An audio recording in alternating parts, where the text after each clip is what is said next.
Good day. This is the Think Dr. Pastor Phil. Woo! Expect the Spirit of God to do something great for you.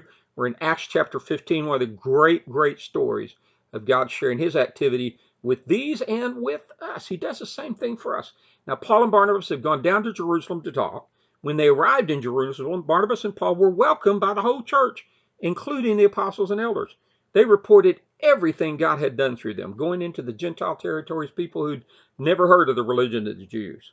But then some of the believers who belonged to the sect of Pharisees stood up and insisted the Gentile converts must be circumcised and required to follow the law of Moses. Now, we do that today, right? We do that today. Now, when you come into my church, you got to go be baptized in water upside down until you snort water in your nose. I mean, we do some crazy things, right? We force people into patterns that are not patterns of salvation. May not be a bad thing. It's a good thing to be baptized in water, but your salvation does not depend on it. It's a good thing to join a local church, but your salvation does not depend on it. Now, you're going to be encouraged. You're going to be built. You're going to be strengthened. Just like these were saying circumcision. Now, as a grown man, that could be some tough stuff.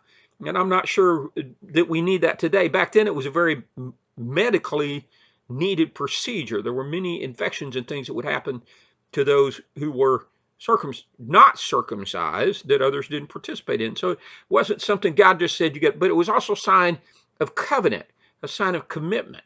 Well, these people had made their commitment and made their covenant, and we don't have to put on top of other people our religious commitments and our religious covenants. If you want to do something in particular, you want to pray with your hands up, cool. You want to pray with your hands out, cool. You want to pray with your hands folded, cool. However you pray, pray. But don't force me to raise my hands because you want to raise your hands. And don't force me to hold them up like a cup because you want to hold them up like a cup. Don't force me to fold my hands because that's the way you pray. That piece doesn't affect the prayer. This thing, my faith, by grace, a free gift, through faith, my belief, my expression of my belief, there's where salvation enters in and affects my life and is expanded and encouraged in your life and in mine. I encourage you in faith. Believe in God. If you pick a religious tradition, go for it.